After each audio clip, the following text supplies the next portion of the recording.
So, menopause at the moment feels a little bit like the Wild West.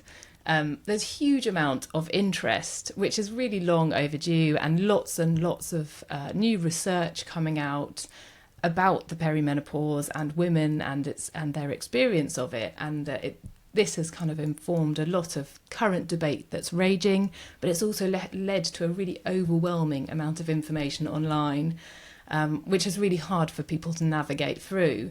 We've got advocates for a woman's right to a more manageable or even bearable experience going head to head with those who feel that menopause should not be over-medicalised.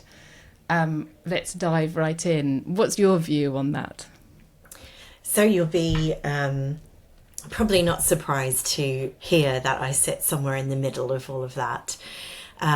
So even though I'm a medical herbalist, I see women right across the spectrum in my clinic. So I treat women who are using HRT but might need a bit of extra support, women who can't take HRT for all sorts of medical reasons, women who choose not to take HRT would just like a bit of natural support to get through the transition, and also women who may have had a surgical or chemical menopause, so induced by, some kind of cancer diagnosis usually.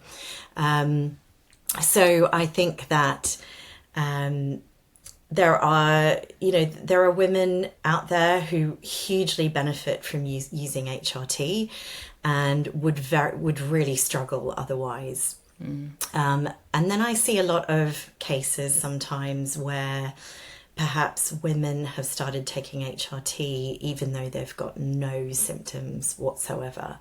So they are sort of buying into this idea that it is that they're taking it as a protective measure against certain health concerns. Perhaps they've had a family history of osteoporosis, for example. So it's a very, as we know, everyone's experience of menopause is really individualized. So it's hard just to come out with a blanket statement like menopause is being over-medicalized. I think it's been severely under-resourced. There's been no focus on it for years and years and years, and so the pendulum's kind of swung very far in the other direction now.